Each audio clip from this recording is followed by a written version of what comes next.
Now, the Super Bowl may be short on years, but it's already long on history. So let's play a little game of Super Bowl trivia. Write down your answers, because we're going to check on you later. Most fans know that with 5 Super Bowl appearances, Marv Fleming has been in more super efforts than any other player. But who's the only player ever to start in a Super Bowl on both offense and defense? Only 2 players in Super Bowl competition have ever picked off a pass and run it back for a touchdown. 2 years ago, Willie Brown turned the trick against Fran Tarkenton and the Vikings, taking it back 75 yards. But who preceded him? Who was the first man ever to return one for a touchdown? In Super 3, George Sauer caught 8 passes in one game, and that was a record for a wide receiver. But who holds the career record in Super competition? Oddly enough, only one running back representing an NFC team has ever rushed for over 100 yards in a Super Bowl game. That same runner, oddly enough, holds the record for the longest run from scrimmage in Super Bowl competition. Think back a couple of years and see if you can name him. There have been 12 Super Bowls, but only once has the Most Valuable Player award ever gone to a player on a losing team. And most of us know that Franco Harris holds the Super Bowl game record for rushing with 158 yards. But who is the career rushing leader in championship competition? You know, over the 12 years of the Super Bowls, there have been some strange plays. There was the tip touchdown pass to John Mackey, and there were the strange events that helped the Minnesota Vikings lose so many of these super efforts. But was there ever a stranger play than the one that took place in Super 7? The Los Angeles Coliseum, when the Miami Dolphins, leading 14-0, tried a field goal. And when Garo Yepremian couldn't get the ball up, he came up with it and wound up turning it over. Most people know about that play, but the question is, who's the only man ever to take a fumble in for a touchdown in Super Bowl competition? Believe it or not, it's only happened one time. And while you think about that one, think back to just a year ago when Craig Morton of the Denver Broncos threw 4 interceptions in one game. That feat, combined with the 3 interceptions he threw in Super Bowl 5, hand him the dubious distinction of most interceptions ever in Super Bowl competition. Flip the coin over and ask yourself this one. Who's thrown more touchdown passes than any other player in Super competition? We'll give you a few minutes to think about them. Write them down, because we'll come back with the answers in just a few minutes. While you try to think of the quiz answers, we're going to give you a couple of hints by continuing our look back at past Super Bowls. You know, after 2 years of Lombardi domination and 2 years of AFL surprises, it was as a new merged league that they went ahead with Super Bowl 5 with the Cowboys and the Colts. The year was 1971, January 17th. The Super Bowl moved to artificial turf for the first meeting of conference title holders. But neither the Colts nor the Cowboys played like champions. Loose footballs were everywhere, and the Super Bowl saw its first controversy.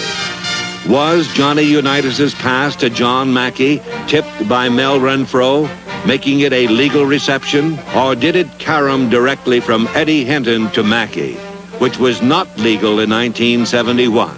However you saw it, officials ruled the catch legal, and the John Mackey play became one more in a long line of crazy bounces in Super Bowl 5. The most damaging being Craig Morton's pass that bounced off Dan Reeves' hands right to Colt linebacker Mike Curtis.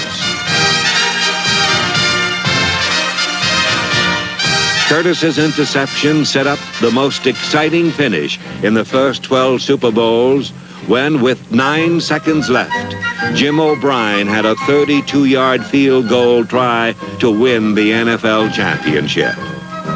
Rookie Jim O'Brien came through, and the Baltimore Colts won Super Bowl 5, 16-13.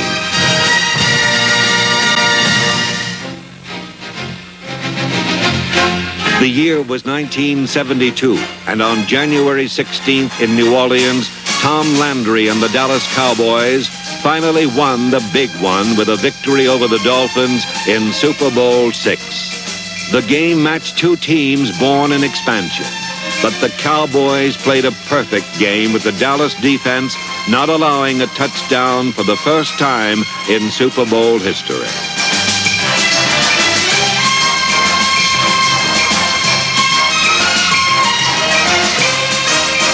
While the Miami offense struggled, Dallas stormed to a Super Bowl record 262 yards rushing. A four-pronged running game consisted of number 32, Walt Garrison, number 33, Dwayne Thomas, Calvin Hill, and a fourth running back, Roger Staubach, who became the Cowboys quarterback earlier that year and had yet to lose a game that he started. In Super Bowl VI, Staubach threw 2 touchdown passes, one to Lance Allworth and one to Mike Ditka, number 89, as Dallas did very little wrong to beat Miami 24-3. The Dallas Cowboys could finally be called world champions. And you can see the fans are coming in to see the Super Bowl, but it's starting to rain a little bit over our tent. People are rushing inside, but I was able to drag Don Shula out. It's nice to see you again. Well, Donna, it's good to be with you, and I'm looking forward to a ball game. I think that the 2 best teams are here, and it should be exciting. When you won that 17-0 record, you had that fabulous record and went all the way to win the big one. It was a fantastic thing. Now the schedule's changed. Do you think it'd be tougher to do that, to repeat that kind of performance? Well, first of all, I think we had a pretty tough schedule when we went 17-0. But seriously, I think that it is going to be much tougher in the future, because now with position scheduling where the tough have to play the tough, every year you're going to have some really outstanding ball games. And before, because of a break in your schedule, you might be able to get by and not have to play that many tough games. Well, thank you, Donna. We hope the rain stops. We'll be back with more of Super Sunday after this.